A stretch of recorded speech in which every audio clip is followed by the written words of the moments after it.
Hello friends, welcome back to my channel. आज का set हम लोग का 18 नंबर सेट है, 18 नंबर सेट है, ठीक है। और ये सेट हम लोग कौन सा कर रहे हैं, तो अड्डा पब्लिकेशन का सेट कर रहे हैं।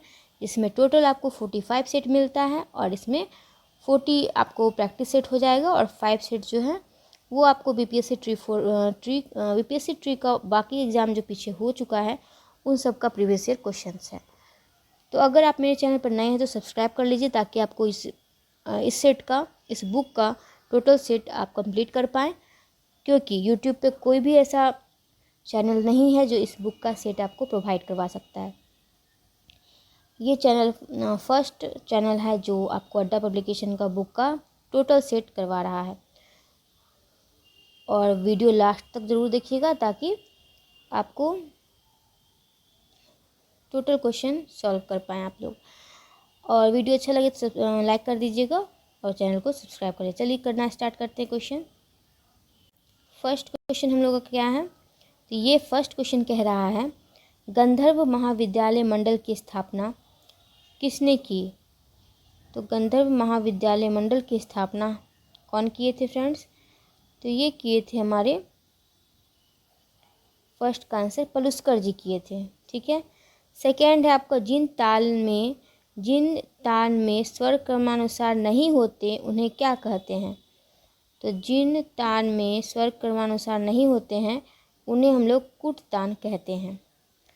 नेक्स्ट क्वेश्चन हम लोग का क्या है,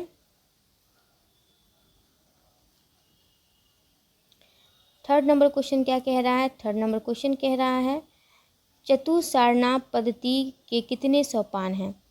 चतुसारणा पद्धति के कितने सोपान हैं, तो ये हो जाएंगे हमारे 4 सोपान।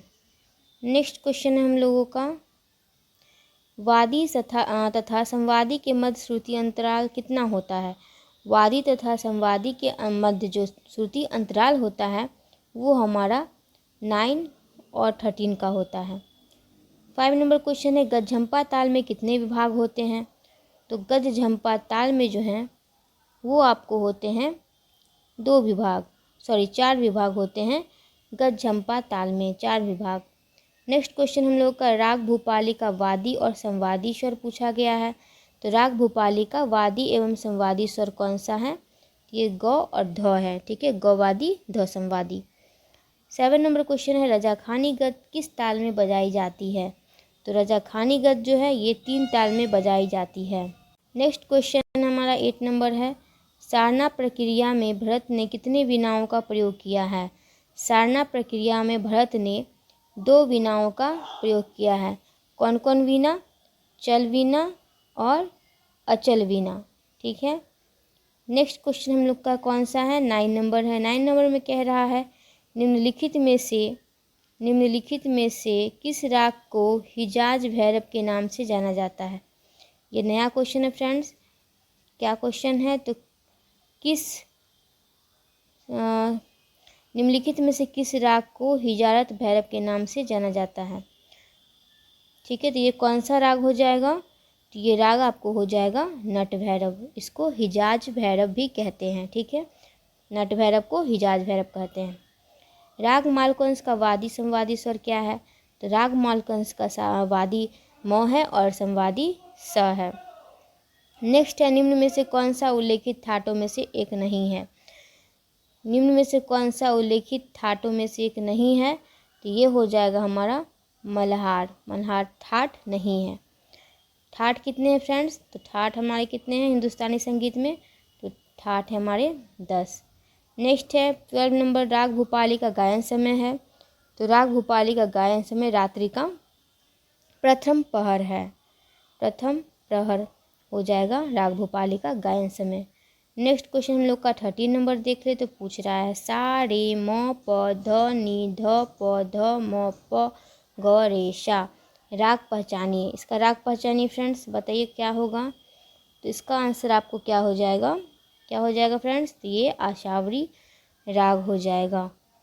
14 नंबर क्वेश्चन है राग बिहाग डैश ठाट से आता है। तो राग बिहाग है बिलावल ठाट का राग, ठीक है। 15 नंबर क्वेश्चन है राग केदार का संवादी स्वर क्या है। तो राग केदार का संवादी स्वर सा है। 16 नंबर क्वेश्चन है, धमार गीतों में मुख्य रूप से किसका वर्णन मिलता है? धमार गीतों में मुख्य रूप से आपको होली गीत का वर्णन दिखेगा। नेक्स्ट क्वेश्चन हम लोग का 17 नंबर, राग भूपाली। राग भूपाली का स्वर, राग भूपाली का वादी और संवादी पूछ रहा है। तो राग भूपाली का वादी संवादी क्या हो जाएगा? तो गौवादी ध संवादी हो जाएगा। नेक्स्ट क्वेश्चन 18 नंबर, निम्न में से एक ध्रुपद शैली गायन में उल्लेखित वाणी नहीं है। इन तीनों में से कौन सा ऐसा वाणी है जो ध्रुपद गायन शैली में उल्लेखित वाणी नहीं है? तो इसका आंसर आपको हो जाएगा, क्या हो जाएगा फ्रेंड्स? नौहार वाणी। नेक्स्ट क्वेश्चन हम लोग का है, कौन सा घराना ठुमरी शैली, कौन सा घराना ठुमरी शैली गायन के लिए प्रसिद्ध है? तो ये घराना है हमारा लखनऊ और बनारस घराना। 20 नंबर क्वेश्चन है, भजन इन चारों में से किसी एक ताल में नहीं गाया जाता है। कौन सा ताल है जिसमें भजन नहीं गाया जाता है? तो ये ताल है हमारा झुमरा ताल। नेक्स्ट क्वेश्चन है, अर्धदर्शक स्वर कहते हैं। तो यह हम लोग पहले के सेट में कर चुके हैं फ्रेंड्स। तो अर्धदर्शक स्वर किसे कहते हैं? तो मौ को कहते हैं। नेक्स्ट क्वेश्चन हम लोग का 22 नंबर है, चाटी और गोटे के बीच का स्थान क्या कहलाता है? तो चाटी और गोटे के बीच का स्थान जो है ये पूरी कहलाता है। 23 नंबर क्वेश्चन है, तानसेन का मूल नाम क्या है? तो तानसेन का मूल नाम जो है ये आपको तन्ना मिश्र है। 24 नंबर क्वेश्चन है, निम्नलिखित में से कौन स्वामी हरिदास के परम शिष्यों में से एक नहीं है? कौन इसमें से हैं जो हरिदास के शिष्य नहीं हैं? तो ये आपको हो जाएंगे दिवाकर पंडित। नेक्स्ट क्वेश्चन है, पंडित विष्णु दिगंबर पलुस्कर द्वारा गंधर्व महाविद्यालय की स्थापना डैश में की गई थी? कब की गई थी पलुस्कर जी द्वारा गंधर्व महाविद्यालय की स्थापना? तो ये की गई थी आपको 1901 में, 5 मई 1901। पंडित ओमकारनाथ ठाकुर डैश के शिष्य थे? तो पंडित ओमकारनाथ ठाकुर जो हैं ये आपको किसके शिष्य थे? तो ये वीडी पलुस्कर के शिष्य थे। 27 नंबर क्वेश्चन है, डैश ने पहली बार बीना के तारों की लंबाई को भागों में बांटा और 12 स्वर स्थापित किए? तो इसका आंसर क्या हो जाएगा फ्रेंड्स? तो ये हो जाएंगे अहोबल जी। 28 है, वह स्वर जिस पर गीत खत्म होता है वह क्या कहलाता है? तो वह स्वर जिस पर गीत खत्म होता है वह कहलाता है न्यास का स्वर। 29 नंबर क्वेश्चन में है, कौन से दो स्वर अचल स्वर कहे जाते हैं?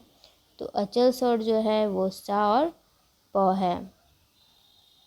चौगुन लय में ताल झपताल कुल डैश बार बजाई जाती है? चौगुन लय में झपताल जो है ये आपको 4 बार बजाई जाती है। 31 नंबर क्वेश्चन है, 31 में कह रहा है, कश्मीर के इतिहासकार कल्हन ने डैश में कश्मीर के इतिहास में संगीत, नृत्य और नाटक को प्राप्त राजकीय संरक्षण के बारे में तथ्य अभिलिखित किए हैं? तो ये किन में हो जाएंगे? कल्हन के द्वारा लिखा हुआ कौन सा ग्रंथ हो जाएगा? तो ये हमारा राजतरंगिणी हो जाएगा, जिसमें कश्मीर के इतिहास के बारे में चर्चा है, संगीत के बारे में, नृत्य के बारे में, नाटक के बारे में। ठीक है, राजकीय संरक्षण, इन चीज़ों को, इन तीनों को राजकीय संरक्षण प्राप्त था, ये सब का चर्चा आपको मिलता है कल्हन के राजतरंगिणी में। तानसेन के शिष्य थे, तानसेन के शिष्य कौन थे? इनमें से इसमें पूछा तानसेन डैश के शिष्य थे। इसका कहने का मतलब है तानसेन किन के शिष्य थे? तो ठीक है ना, तो ये तानसेन जो हो जाएंगे ये हमारे हो जाएंगे, पता ही होगा आपको, स्वामी हरिदास के शिष्य थे। रिपीटेड क्वेश्चन है ये सब। तो 33 नंबर क्वेश्चन में है, सामगान अपने विविध रूपों के साथ डैश का ताना बाना बुनता है? सामगान अपने विविध रूपों के साथ डैश का ताना बाना बुनता है? तो इसका आंसर क्या हो जाएगा? किसके साथ डैश का ताना बाना? तो क्या हो जाएगा आपको? वैदिक संगीत हो जाएगा। 34 नंबर क्वेश्चन पूछ रहा है, इन चारों में से कौन सा तालों की अंक का एक प्रकार नहीं है? तो ये हो जाएगा अति ध्रुव जो है ये तालों का प्रकार नहीं है, तालों का एक प्रकार नहीं है। ठीक है। झप ताल में डैश मात्राएं डैश खंड और खंडों में डैश मात्राएं क्रमशः होती हैं। तो झप ताल के बारे में यहाँ पूछ लिया गया है, तो ये हो जाएगी झप ताल में 10 मात्राएं 4 खंड और खंडों में जो है ये 2 3 क्रमशः मात्राएं होती हैं।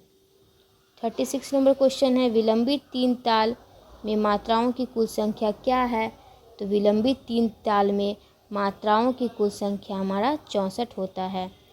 37 है सारंगदेव ने किस ग्रंथ के लेखक हैं। सारंगदेव ये आपको पता ही होगा, बहुत बार क्वेश्चन हो चुका है। तो बताइए फ्रेंड्स सारंगदेव के किस ग्रंथ के रचनाकार हैं। तो ये हो जाएंगे कौन से ग्रंथ, हाँ जी, संगीत रत्नाकर।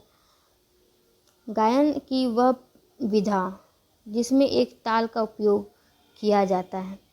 तो गायन की वह विधा कौन सी है जिनमें एक ताल का उपयोग किया जाता है।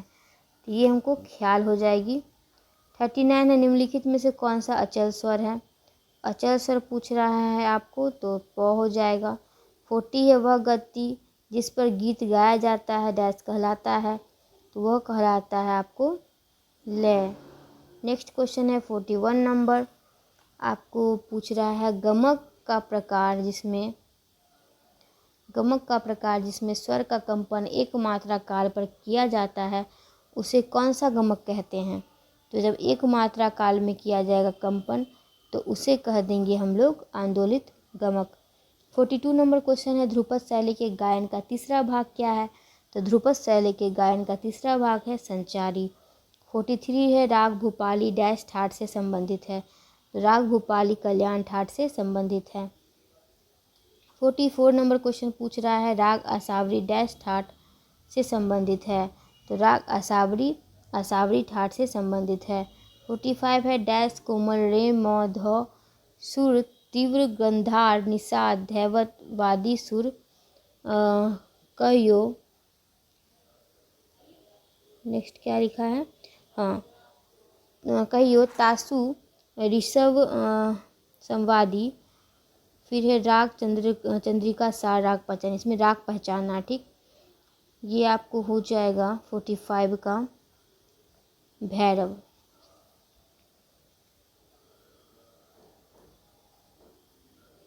नेक्स्ट क्वेश्चन लोग क्या है 46 नंबर क्वेश्चन देख लेते हैं। ए राग केदार, एक मिनट,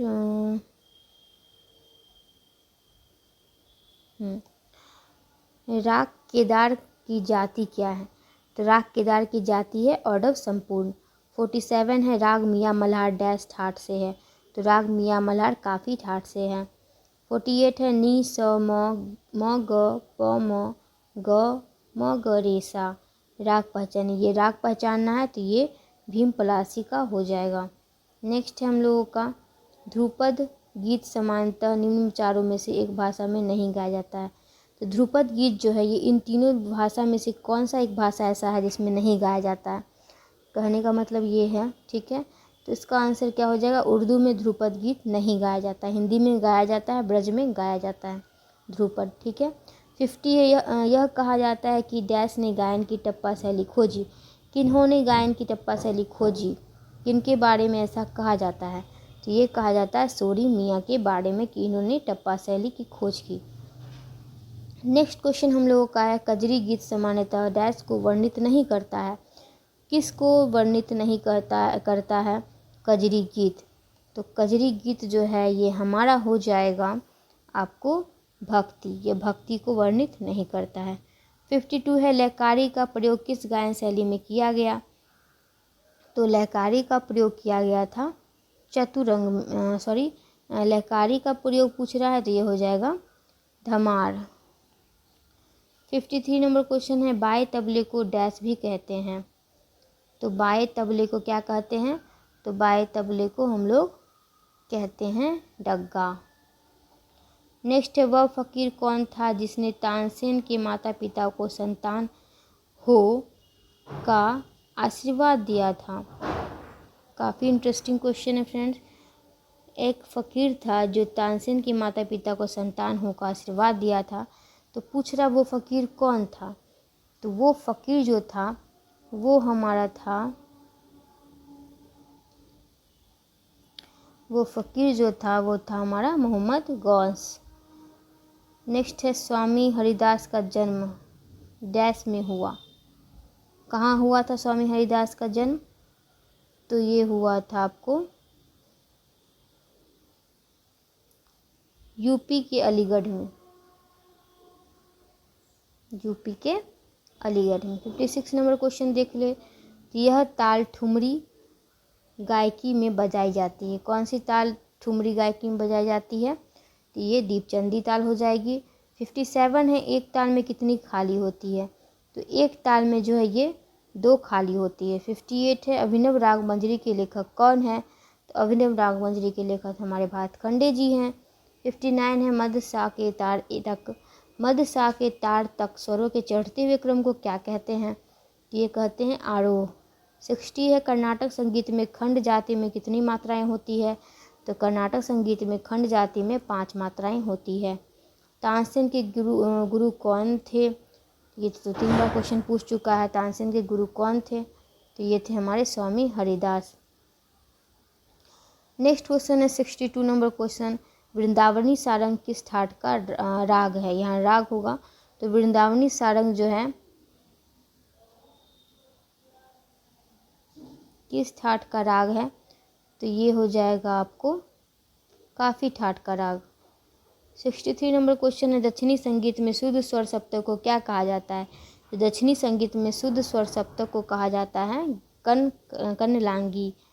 नेक्स्ट क्वेश्चन हम लोगों का निम्न में से कौन सी ताल कर्नाटक संगीत में नहीं है। ध्रुव ताल, त्रिपुट ताल या नवताल। कौन सी है जो कर्नाटक संगीत में नहीं है। तो ये हो जाएगी हमारी नवताल। नेक्स्ट क्वेश्चन हम लोग का 65 नंबर दत्तिल ने किस ग्रंथ की रचना की। तो दत्तिल रचना किए थे दत्तिलम की। 66 नंबर क्वेश्चन है यह खुले बोल की ताल है। कौन सी ताल है खुले बोल की ताल। तो हमारी धमार ताल है खुले बोल की ताल। संगीत रत्नाकर में कितने काकू कहे गए हैं। तो संगीत रत्नाकर में हमारे 6 काकू कहे गए हैं। विष्णु दिगंबर पद्धति में खाली का क्या चिन्ह है। तो विष्णु दिगंबर पद्धति में खाली का चिन्ह है आपको हो जाता है प्लस का। रूपक ताल में कितनी मात्राएं हैं। तो रूपक ताल में जो है ये 7 मात्राएं होती है। रूपक ताल में कितनी मात्राएं होती है। तो 7 मात्राएं होती है। 10 ठाटों के प्रतिपादक कौन थे। थोड़ा देर पहले बताए थे फ्रेंड्स कि ठाट कितने होते हैं 10 होते हैं। अब पूछ रहा है 10 ठाट के प्रतिपादक कौन थे। तो ये थे हमारे पंडित भातखंडे जी।